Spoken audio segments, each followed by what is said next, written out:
చాలామంది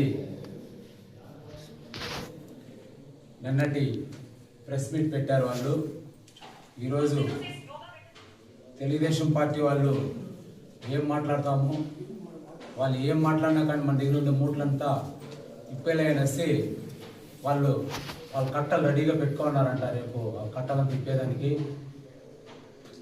స్వాగతిస్తున్నాం. ఎందుకంటే ఎవరెవరు కట్టలో ఏముందనేది ప్రజలు ఇక్కడ తెలియాలి కదా. వాళ్ళు ఏమనుకుంటున్నారంటే మా దగ్గర కట్టలుంది, వాళ్ళ దగ్గర ఏం లేదనుకుంటున్నారు. మా దగ్గర ఏముంది, మేము ఏ కట్ట ఇప్పాలా, దేన్ని చిట్టా బయట పెట్టాలా, ఇవన్నీ కూడా మాకు కూడా తెలుసు. ఎందుకంటే మనం ఏం చేసేది ప్రజలకు తెలుసు ఆల్రెడీ.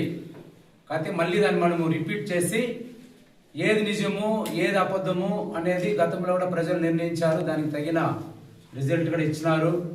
ప్రజలందరూ కూడా మరొకసారి కూటమి ప్రభుత్వం తరఫున అలాగే తెలుగుదేశం పార్టీ తరఫున ధన్యవాదాలు తెలియజేస్తున్నాము. ఇకపోతే నిన్నటి రోజు వాళ్ళు ఏమేమి మాట్లాడినారు, వాళ్ళకి ఎవరెవరు ఏమేమి మాట్లాడతారు అనేసి కూడా మా వాళ్ళు మాట్లాడతారు. అన్నీ కూడా ప్రజలు ఆలోచించాలి. ఎందుకంటే వాళ్ళు ఏం మాట్లాడినారు, ఏం మాట్లాడకూడదు అనేది కూడా జనాలకు తెలియాలా. ఇకపోతే నిన్నటి రోజు వాళ్ళ ప్రెస్ మీట్లో ముఖ్యంగా ఒక పిల్లోడిని మాట్లాడించినారు. ఏమంటే అతను హాస్పిటల్ డైరెక్టరు, అతనికి ఏమి హక్కు మున్సిపాలిటీలో మాట్లాడేకి అనేసి మాట్లాడటం జరిగింది. నేను ఒకటే అడుగుతున్నా, నాకు ఏమి హోదా ఉంది, మున్సిపాలిటీలో నా రోల్ ఏమి అనేది నాకు తెలుసు. అమరన్న గారు మమ్మల్ని ఎట్లా నడుచుకోవాలనేది కూడా మాకు డిసిప్లిన్ నేర్పించినారు. ఏది పడితే అది మేము మాట్లాడము, ఎక్కడ పడితే అక్కడ ఏది ఇష్టం వచ్చినట్లు మేము నడుచుకోము. ఎందుకంటే తెలుగుదేశం పార్టీ అంటేనే డిసిప్లైన్. అమర్నాథరెడ్డి గారి దగ్గర ఎట్లా మేము ఎట్లా ఉండాలా, ఎట్లా నడియాలనేది అన్నగారి ద్వారా మేము బాగా నేర్చుకున్నాం. ఆయన చూసి మేము అట్లానే ఉంటాం. ఇకపోతే వీళ్ళు నిన్నటి రోజు నోటికి ఏది వస్తే అది మాట్లాడినారు. అన్ని కాలమే మీకు ఆన్సర్ చెప్తుంది. ఎవరెవరు ఎక్కడెక్కడ కబ్జాలు చేసుకున్నారు, ఎవరెవరు ఎక్కడెక్కడ ఏమేమి చేసినారు, ఇవన్నీ కూడా తేట తెల్లమవుతుంది. రెడీగా ఉండండి. ఏమే ఇకపోతే అతను ఒక మాట అంటాడు, రెడ్ బుక్ రాజ్యాంగమా అంబేద్కర్ రాజ్యాంగమా అని. రెడ్ బుక్ రాజ్యాంగం కాదు, అట్లానే రాజారెడ్డి రాజ్యాంగం కూడా కాదు, డాక్టర్ బిఆర్ అంబేద్కర్ రాజ్యాంగం ఇప్పుడు నడుస్తూ ఉంది. అంబేద్కర్ రాజ్యాంగం ఉంది కాబట్టే మేమందరూ అది ఫాలో అవుతున్నాం కాబట్టే ఈరోజు మీరు మీసాలు కలర్లు కొట్టుకొని ఇట్లా తిప్పుతా ఉన్నారు. అది అర్థం చేసుకోండి ఫస్ట్. ఇకపోతే మీటింగ్ గురించి అతను ఏదో మాట్లాడినాడు. మీటింగ్ మీరు ఎట్లా జరిపేస్తారు, ఎట్లా అజెండా పాస్ చేస్తారు, ఎట్లా వాయిదా వేస్తారని. బాబు తెలుసుకోరా, అసలు మీటింగ్ జరిగింటే అజెండా చదివింటారు కదా. అధికారులు ఉన్నారు, మీడియా ఉంది, పోలీసులు వాళ్ళు ఉన్నారు. మీటింగ్ జరిగింటే ఏం చేయాలి, జరిగింటింది కదా, దానిని ఒకసారి చూడు. కళ్ళు మూసుకొని పాలు తాగొద్దు. చిన్నపిల్లలు ఇంకా చాలా నేర్చుకోవాలి. ఇకపోతే నా హోదా గురించి మాట్లాడుతూ 11 సీట్ల గురించి మాట్లాడకూడదు అంటాడు. అంటే ప్రజలకు తెలియదా ఆంధ్రాలో ఎవరెవరికి ఎన్ని సీట్లు వచ్చినాయని? ట్యాంపరింగ్ అంట. అంటే మీకు 151 వస్తే మాత్రము కాదు, ఇప్పుడు మాత్రం అవునా? సరే ఆలోచన చేయండి. ఎందుకు ఊరికి ఏదంటే అది మాట్లాడి మొగాళ్ళకి తెలుస్తామని మీరు ఏ పరిస్థితిలో ఉన్నారని. ఎందుకు టెన్షన్ అవుతున్నారు మాకైతే అర్థం కాల. ఎందుకు భుజాలు తడుకుంటా ఉన్నారు? 11 మంది కాకుండా ఇంకేమైనా ఉన్నారా మీకు? 11 మందే కదా, 11 కదా. 6, 1, 6, 4 ఎంత? 1 + 6 + 4 ఎంత? 11 కదా.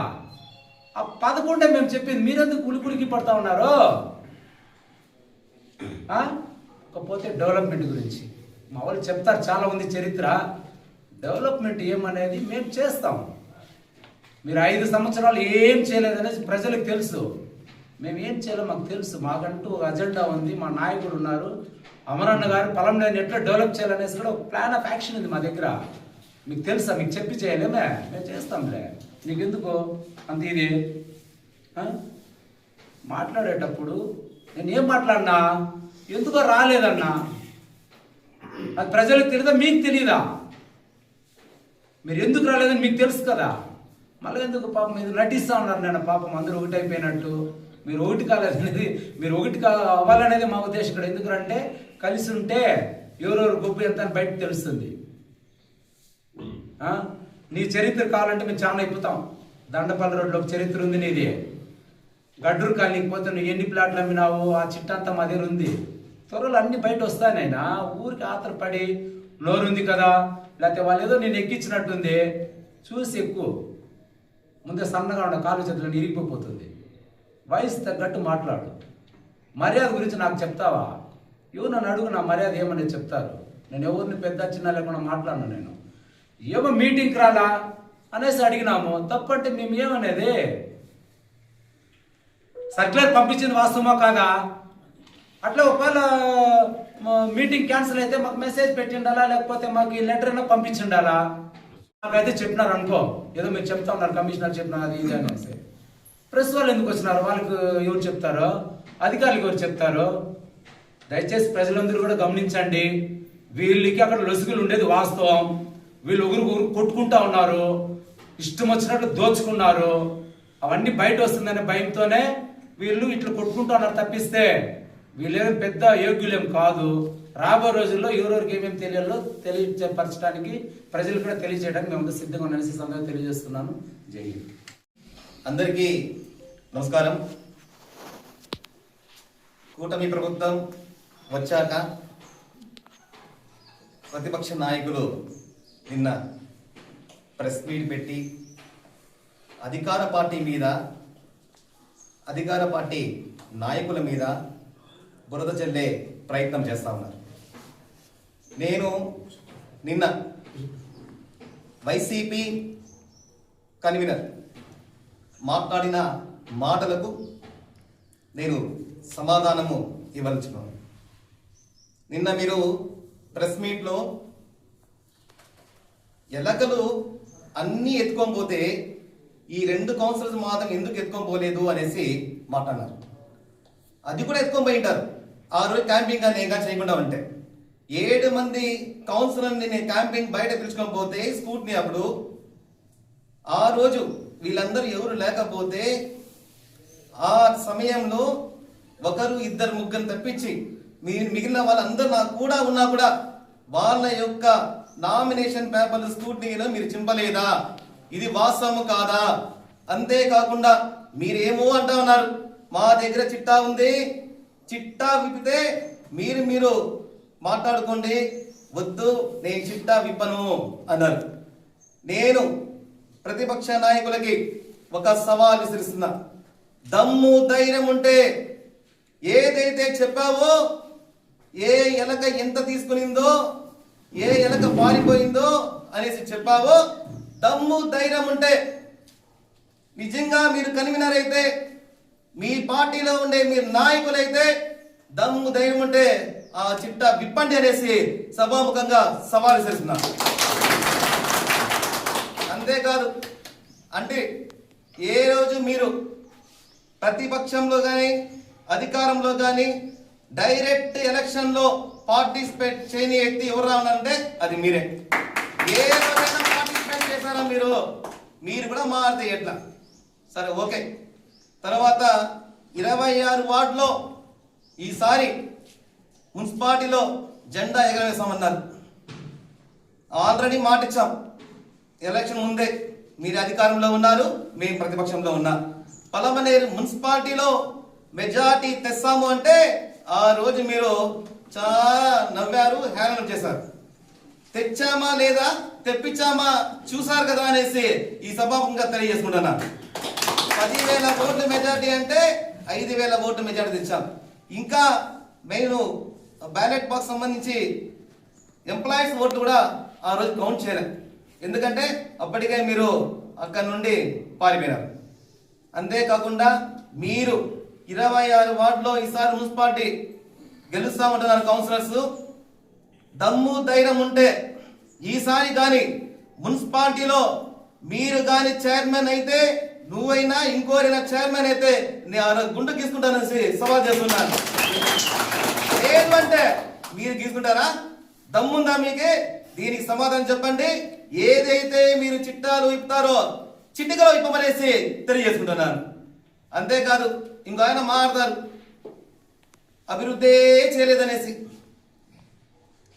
ఇంకో ఆయన మొత్తమే 2014 నుండి 2019 వరకు ఎలకలు చంపేశారంట. 2014 నుంచి 2019 వరకు ఏమున్నాయి ఉండేది బోర్డులో? మీరే కదా చైర్మన్ గా ఉండింది. అంటే మీ ఎలకలు మీరే చంపేసి, అవునులే ఆ ఎలకలు చంపేసి మళ్ళీ పందికొక్కలుగా తయారైనారు, అంతే కదా? మళ్ళా పందికొక్కలుగా తయారయ్యి ఏ పేపర్లు చింపినారు, ఏ రకంగా ఒక్కొక్కరిని వాడుకున్నారు, ఎక్కడ సర్టిఫికేట్స్ బాత్రూమ్ లో పన్నాయో అవన్నీ మాకు తెలుసు. మాట్లాడినారు. ఇంకా మా వాళ్ళు చాలా మాట్లాడతారు. ఇంకెందుకంటే వారంటారు ఏమన్నా పాకిస్తాన్ కదా వారికి అంటే వారంటే గొడవల ఏముంది వేసి ప్రతి ఒక్క ఎంప్లాయీ పలమనేరు నుంచి బయటపోతే పలమనేరు లాంటి ప్రశాంతమైన ఊరు ఎక్కడ కానీ లేదు అనేసి ప్రతి ఒక్క ఎంప్లాయీ చెప్తారు. మీరు వార్ స్టార్ట్ అయిందా? కానీ లేని ఏముంది, మీరు సై అంటే సై, తేడా కానీ వెనకపోయే ప్రసక్తే లేదు. ఎన్ని రకాలుగా ఇబ్బంది పెట్టినారు మమ్మల్ని, అన్ని రకాలుగా ఇబ్బంది పెట్టినా కూడా కసిగా పనిచేసి ఈ రోజు మెజారిటీ తెచ్చి నీట్గా కూర్చున్నామంటే అది మా నాయకుల యొక్క కసి అనేసి తెలియజేసుకుంటున్నాను. కాబట్టి ముందు చూద్దాం. ఎందుకంటే ఊరికే నాకు తెలిసి ఇంకా మీరు పెంచుకుంటా పోతే నష్టపోయేది మీరే గాని లబ్ధి పొందేది కాదు. దయచేసి ఇక ఈ యొక్క ప్రెస్ మీట్ ని మీరు ఏ విధంగా తీసుకుంటారో మీకే వదిలేస్తున్నాం. కాబట్టి అందరికీ ధన్యవాదాలు. ఇక్కడ విచ్చేసిన విలేకరు సోదరులందరికీ కూడా నా యొక్క నమస్కారాలు. అలాగే మా తెలుగుదేశం కుటుంబ సభ్యులందరికీ కూడా నా యొక్క ధన్యవాదాలు. టౌన్ కుటుంబ సభ్యులందరికీ ధన్యవాదాలు. నిన్న ఏదైతే గంటా ఊరికి సంబంధించి ఒక నాయకుడు ఎగిసిపడి అట్లే ఏమో ఆవేశాన్ని తట్టుకోలేక ఆయన 30 లక్షలు ఖర్చు పెట్టేసిన నా సొంత దుడ్డు జేసీబీ కూడా కొన్నాడంట. ఎందుకు? ఖాళీగా ఉండే జాగాలు గుట్టల జాగాలని సదరించుకొని ఫ్లాట్లు వేసుకొని లేవట్లేదు. ఇవి వచ్చేసి దీనికి వచ్చేసి నేను అభివృద్ధి చేసిన మీ జనమానికి ఒక టకారం మన్నేసిరానే. అయ్యా గత 5 ఏళ్ళు తమరు గారి ఇన్ఛార్జిగా ఉన్నారు. మీరు ఒక టకారా సిమెంట్ కలిపి ఒక రోడ్డు వేసినారా? ఒక కాలువ కట్టినారా? లేకపోతే ఒక భవనం ఏదన్నా నిర్మించినారా? గంటా ఊర్లో ఉండేదంతా అమరనేహిన రోడ్డే, అమరనేహిన కాలువే, అమరనేహిన లైట్లే, అమరనేహిన కమ్యూనిటీ హాలే, అమరణ కట్టించిన ఉర్దూ స్కూల్లే. ఇంకేదన్నా మీరు ఏదైనా కట్టింటే ప్రూఫ్ చూపించండి. మీరు కట్టినారు. ఎక్కడ కట్టినారంటే ఇది దారిని కబ్జా చేసి 4 అఫ్టర్ల భవనం కట్టినారు. తప్పు చెప్పకూడదు మీ మీద. కబ్జా చేసి దారిలో 4 అఫ్టర్ల భవనం కట్టినారు. మళ్ళీ ఇంకోటి కట్టినారు. గవర్నమెంట్ హాస్పిటల్ ముందర ఒక జాగాని కబ్జా చేసి 2 అంగడి రూమ్లు వేసి షటర్ బీగాలు వేసి పెట్టుకున్నారు. బాగా కట్టినారు. ఇదొన్ని కట్టినారు. ఈ బిల్డింగ్ కి సంబంధించి దొంగ డాక్యుమెంట్ అగరబత్తి కాలనీది ఈ సర్వే నెంబరు. ఈ సర్వే నెంబర్ పెట్టి గంటా ఊర్లో వచ్చేసి 4 అఫ్టర్ పెద్ద భవనం కట్టి ఆనాడు సచివాలయానికి ఇది అనేసి ప్రగల్భాలు పలిపినావు. మళ్ళీ ఇంకోటి అదే కడతాం. ఇల్లు స్థలాల గురించి 16 నెలలుగా అక్కడ ఇన్ఛార్జీలు ఏమేమి చేస్తున్నారు అని మాట్లాడినాడు. అయ్యా రెవెన్యూ సిబ్బంది అలాగే మున్సిపాలిటీ సిబ్బంది డోర్ టు డోర్ వెళ్ళి అక్కడ ప్రతి ఒక్క ఇంటి పట్టాని చెక్ చేస్తే ఎన్ని దొంగ పట్టాలు తేలినాయో రికార్డుతో సహా ఫైల్ ఉండదు. ఇక్కడ ఆ ఫైల్ ఎత్తుకొని వచ్చి అమరన్నకు చూపిస్తే అమరన్న వచ్చేసి పాపం ఏదో పేదోళ్ళు కడిపేందుకు కొట్టేది, కట్టుకున్న వాళ్ళు వదిలేయండా అని చెప్పినాడు. ఎత్తినారంటే ఆ దొంగ పట్టాలు జైలుకి కంపల్సరీ నువ్వు పోతావు. నువ్వు పోయేది కాకుండా నీ వెనకాల చేసినారు చూడు, వాళ్ళని కూడా తీసుకుపోతావు. ఎందుకంటే నువ్వు చేసిన పాపాలకి నీతో పాటు అనుభవించినారు చూడు, వాళ్ళు కూడా పొడిస్తారు. మళ్ళీ ఇంకోటి ఎన్ఆర్ఐ, ఇప్పుడు ప్రస్తుతం నువ్వు ఉండే ఇల్లు ఎన్ఆర్ఐ నీ పక్కలో సతీష్ అనేసి మా వాళ్ళే 16కి 80 జాగాని కబ్జా చేయలేదా నువ్వు? కబ్జా చేసి ఇల్లు కట్టుకున్నావు. నీ ప్లాన్ అప్రూవల్ ఎత్తుకొని రా, నిరూపించు కబ్జా చేయలేదని. కబ్జాల గురించి నువ్వు మాట్లాడద్దు రాజా. అసలు కబ్జా కోరే నువ్వు, ప్రపంచానికే తెలుసు. ఊరికే మా వాళ్ళ మీద నిందలేస్తారు. ఇంద్రమ్మ కాలనీలో ఒక ఇన్ఛార్జ్ ఉన్నారంట, ఆడ జాగాలు చూసేదానికంట. యాడున్నది నైనా? జాగాలు ఏం లేవు నైనా. ఆల్రెడీ తమరు గారు నాకు పోయిండారు. మీ వాళ్ళు కట్టుకున్నారు, ఇప్పటికి కౌన్సిలరే కట్టుకున్నారు అక్రమంగా జాగాలో. మీ 7వ వార్డు కౌన్సిలర్, దానికి పట్టా ఉందా ఏముంది, ట్యాప్ కనెక్షన్ అన్నీ వేసుకున్నారు. ఇవంతా మేము ఆపలా. ఎందుకంటే కట్టుకునే వాళ్ళది ఎందుకు, ఊరికే వాళ్ళని ఎందుకు ఇబ్బంది పెట్టేది అనేసి దిగుతానారులే. ఇప్పుడు ఎంఆర్ఓ వాళ్ళు, రెవెన్యూ వాళ్ళంతా వస్తున్నారు, మొత్తం తేలిస్తారు, అమరన్న గారి ముందర పెడతారు. ఇప్పుడు నువ్వు మాట్లాడిన దానికి నీకు బహుమానం వాళ్ళే ఇస్తారు. దయచేసి నోరుంది కదా అని ఇష్టానికి అనా మళ్ళా అమరన్న గారిని అనా ఏదో గంటని దత్తత తీసుకుంటే ఆ రోజు పోయినారు, ఈ రోజు రాలేదనే. ఆ రోజు పోయిన నేను కూడా నైనా గత 5 ఏళ్ళు అనా వెంకయ్య గౌడనా ఈ చూడన్న అక్రమాలు ఏబిఎన్కి ఇచ్చిన న్యూస్, ఏబిఎన్లోకి ఇచ్చిన లేఅవుట్ కాడికి పోయి ఇచ్చిన అనా చూడన్నా ఈ అక్రమము అనేసి నేను కూడా ముత్తుకునిందానైనా. అమరన్న కట్టినాడు కాబట్టి ఈరోజు ఆ గంట ఊర్లో లైట్లు అన్నా మొలతాండాయి, రోడ్లు అన్నా మొలతాండాయి. మట్టి లేదు, కాలువలు కోసుకొని పోయినాయి. నీ కండ్లు ఏమన్నా పోయినాయా? మన్నంతా వచ్చేసి 200 లోట్ల దాకా మన్ను తోలి సదరం చేపించినాము. వాన వస్తుంది, కొట్టుకొని పోయింది. తమరు గారు 5 ఏళ్ళలో వచ్చేసి ఒక కాలువ తేలే, ఒక రోడ్డు తేలేదు. మళ్ళా నువ్వు మాట్లాడుతున్నావు ఇన్ఛార్జీల గురించి. ఇన్ఛార్జీలు అంటే దయచేసి నోరుంది కదా అని ఇష్టానికి మాట్లాడితే ఇంకోసారి ఇంకా తీవ్రంగా ఉంటుంది. ముఖ్యంగా పొలంనేరు పట్టణం పుర ప్రజలకు, అదేవిధంగా మన విలేకరు సోదరులకు ధన్యవాదాలు. నిన్నటి రోజు వైసీపీ నాయకులు మున్సిపల్ మీటింగ్ గురించి మాట్లాడినారు.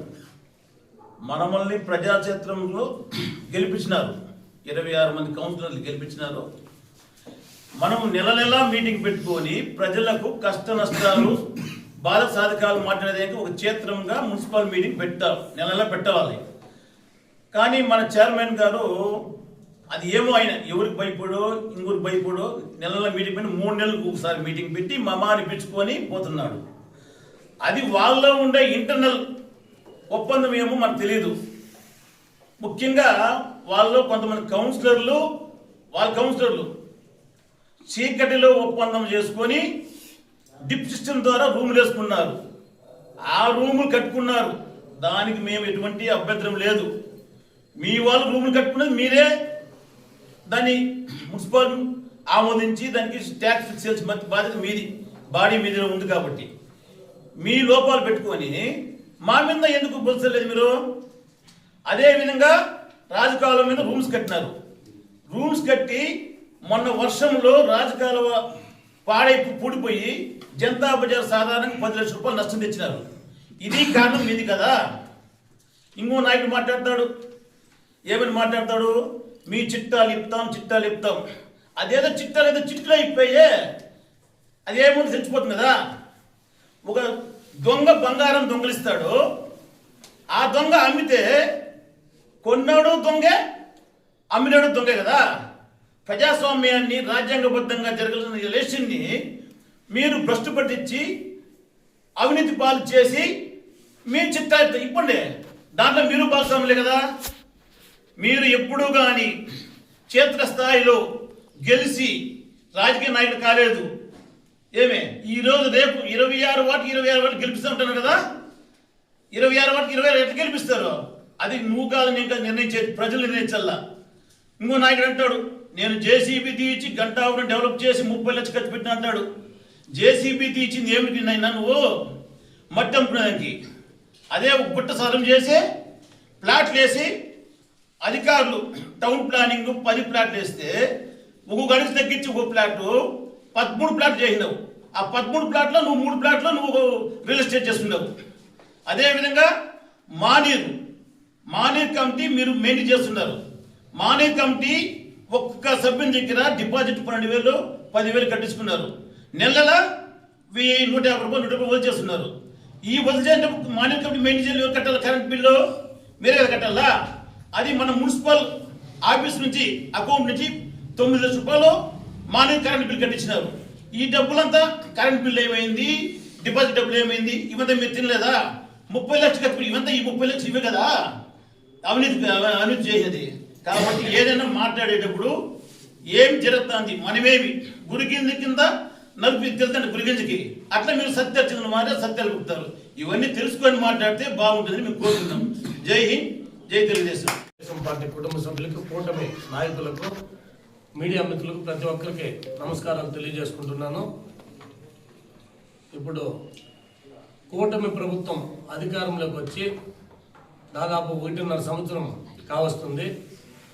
ఈ 1.5 సంవత్సరంలో కూడా ఆంధ్రప్రదేశ్లో ఈ కూటమి ప్రభుత్వం వచ్చిన తర్వాత గౌరవ ముఖ్యమంత్రి వారు నారా చంద్రబాబు నాయుడు గారు కావచ్చు, ఉప ముఖ్యమంత్రి పవన్ కళ్యాణ్ గారు కావచ్చు, యువనేత నారా లోకేష్ బాబు గారు కావచ్చు, పలమనేరు తీసుకుంటుంటే గౌరవ శాసనసభ్యులు పెద్దలు అమర్నాథ్ రెడ్డి కావచ్చు, వీళ్ళంతా కూడా రాష్ట్రాన్ని వాళ్ళు పలమనేరు నియోజకవర్గాన్ని మన అమరన్న గారు ఎలా అభివృద్ధి చేయాలా అనేసి వీళ్ళు చేసిన దరిద్రపు పాలనని ఈరోజు మళ్ళీ గాడిలో పెట్టాలంటే వాళ్ళ తల ప్రాణం తోక్కొస్తా ఉంది.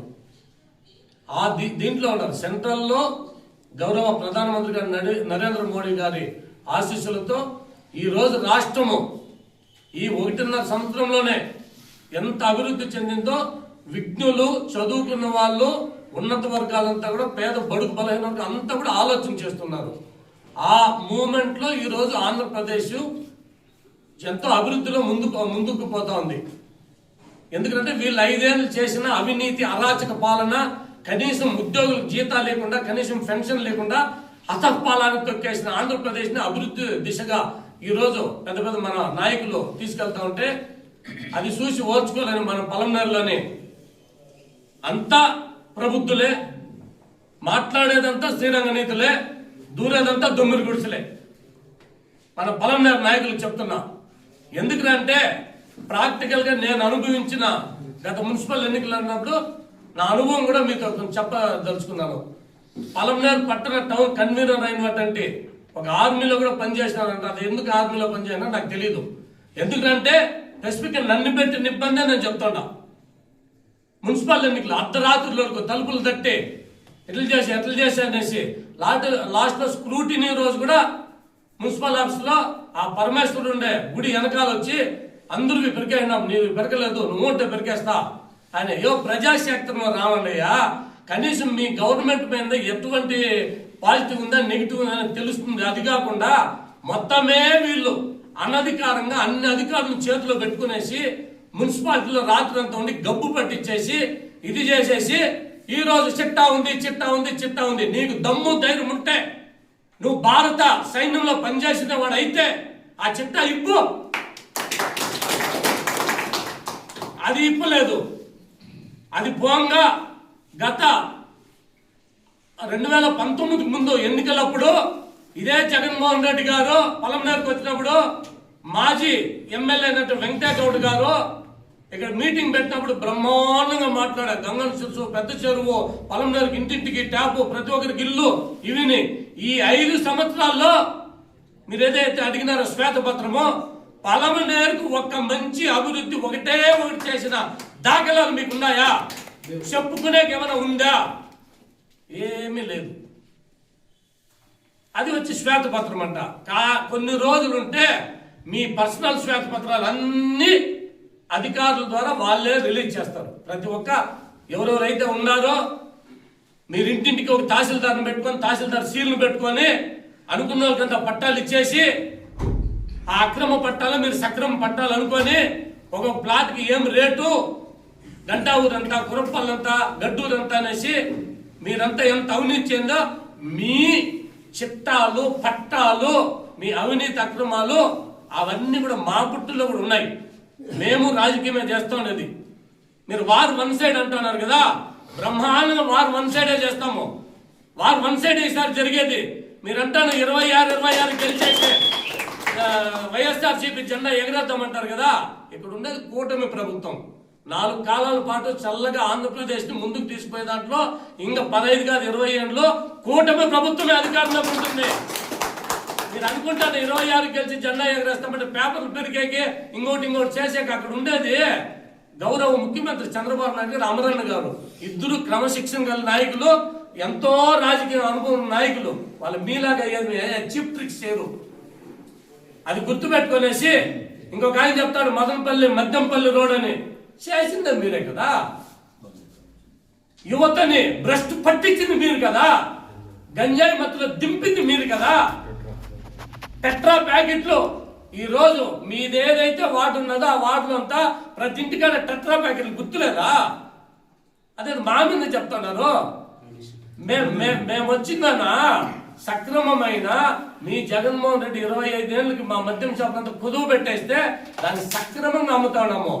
మీరు ఎవరైతే ఉన్నారో రౌడీ షీటర్లో మంచి యువతని పెడదారిని పట్టించి తప్పుదారి పట్టించి గంజాయికి డ్రగ్స్ కి అలవాటు చేసి ప్రతి ఇంట్లోనే టెట్రా ప్యాకెట్లు తెచ్చి వాళ్ళకి డబ్బా చూపించి మొత్తమే మదనపల్లి రోడ్డును చెడిపింది ఒక మాజీ కౌన్సిలర్ భర్త కాదా అనేది మీడియా సమావేశంగా తెలియజేస్తున్నారు. దానికి చెప్పాలంటే నేను బహిరంగ సవాలు విసురుతా, ఎక్కడ నిరూపిస్తా. మద్యం కేసులు ఉన్నట్టు ఈరోజు కోర్టులకు తిరుగుతా ఉండదా? ఎన్ని ఉన్నాయి? అదన్నీ మీరు పెట్టిన భిక్ష కదా వాళ్ళకి. ఈరోజు మదనపల్లి రోడ్ ని ఇల్లీగల్ యాక్టివిస్ట్ అంతా తయారు చేసిన మీరు పీస్ఫుల్ గా ఉన్న ఏరియా అంత పనులు పాడు చేసుకున్న ఎస్టేట్లో కొలిమిలో మంచి చెడ్డ పాపం దానంతా సర్వనాశనం అయిపోయి ఆడంతా మదనపల్లి రోడ్డు భ్రష్టు పట్టించింది గౌరవ మాజీ చైర్పర్సన్ భర్త ఏం కాదా? కనీసం నీ వాటిలో ఓట్లు ఎలక్షన్ జరిపినావా? ఆ రోజు కాలనీలకు మన కాలనీలకు మీ గురించి చెప్తారు ఏమేమి చేసింది. అది మొత్తమే పలంనేరులో ఎప్పుడు లేదంటే యునానిమస్ మీకు ఎట్లయిపోయినాయి ప్రజలకు తెలీదా? ఎన్ని ఓట్లో తెలిసినా ఏమీ తెలీదు. కౌన్సిలర్ ఈసారి అట్లంతా జరగదు. ప్రజాక్షేత్రంలో బ్రహ్మాండంగా వస్తాము. మీకు ఇప్పుడు కూడా చెప్తున్నా, ఎవరైతే చిట్టా అంటే ఊరికే మేకపోతే గాండ్రింపులకి భయపడే వాళ్ళు ఎవరు లేరు.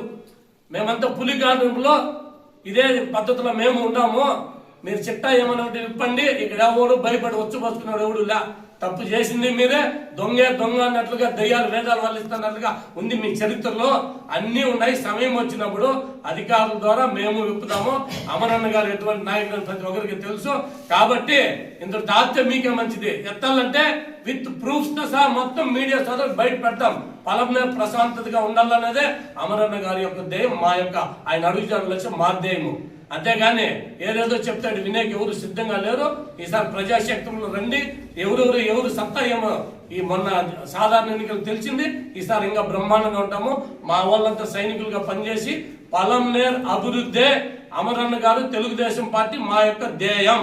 మీలాగా బ్రాండ్ పలంనేరు రావాలా, స్వచ్ఛ పలంనేరు రావాలా, మీలాగా కంపు కొట్టిన పలంనేరు వద్దు. మీరు వద్దు, మీ దరిద్ర పాలన వద్దు. మీరు అవసరమేలా స్వచ్ఛతగా వస్తుంది, అభివృద్ధి ఉంటుంది, ప్రజలు బాగుండాలి, మనమంతా బాగుండాలి తెలియజేసుకుంటాం. జై హింద్. గతంలో మాజీ చైర్పర్సన్ భర్త అయినటువంటి మీరు ఉద్యోగాలు అమ్ముకున్నటువంటి వీడియోలు మా దగ్గర కూడా ఉన్నాయి. మీ ఇంట్లోనే మీరు ఉద్యోగాలు ఇచ్చి 5 లక్షల రూపాయలు ఎవరికి చెప్పొద్దా నేను తీర్చేస్తానని చెప్పేసి కూడా ఆ వీడియోలంతా కూడా పలంనేరు ప్రజలు పట్టణ ప్రజలు అందరూ చూసినారు. అవంతా కూడా ఉన్నాయి. ఇటువంటివి మీరు గతంలో ఎన్నెన్ని అవినీతి చేసినారో. పెద్ద చెరువు కట్ట పైన బంగారు చెట్లు పట్టిస్తామని దాదాపు కొన్ని లక్షల డబ్బులు లూటీ చేసే చరిత్ర మీద ఉంది. అంతేకాకుండా లైట్లు వేస్తే దాదాపు 10 లక్షల రూపాయలు కూడా కానీ లైట్ ని దాదాపు 35 లక్షలు పెట్టిన ఈ పలంనేరు మున్సిపాలిటీ నుంచి మీ చరిత్ర. ఇటువంటివి చాలా ఉన్నాయి. మా దగ్గర కాంప్లెక్స్ లో ఎంత వసూలు చేసింది, రూములు ఎంత కమ్ముకునింది. ఆ బాబాయ్ మన మైనార్టీ స్టార్ చనిపోతే మీ ఎంపీ గారు వచ్చిందని అక్కడ మిస్బా ఏదో కాంప్లెక్స్ పెడతాం. ఏమైంది? ఆ కాంప్లెక్స్ పోతే మీ చరిత్ర తెలుస్తుంది. బస్టాండ్ లో రాజకాలు బాగుందని కుదించి మీ అక్రమంగా సంపాదన కోసం కట్టే మొన్న వచ్చిన వర్షానికి పాపం బస్టాండ్ సూపర్ మొత్తం ఇదైపో దేవి ఎంతో జవిలీదులో మేము అడ్డుకోకుండా పోతే మీ ఇంటిలో ఈ రోజు అక్రమ కట్టలు ఆడ కూడా వెలిసేవి. మేమంతా అడ్డుకున్నాం. ఇటువంటివంతా మా దగ్గర ప్రిపేర్ ఉంది, ఫైల్ ఉంది. అన్ని ఎప్పుడో ఒక రోజు మొత్తం చిట్టా విప్పుతాం, బయట పెడతాము. దగ్గరలోనే మీకు అందరికీ శంకర్గిరి మాన్యాలు పంపించా కూడా మా దగ్గర అన్ని ప్రూఫ్స్ ఉన్నాయని కూడా మీకు సౌకర్యంగా తెలియజేస్తాం.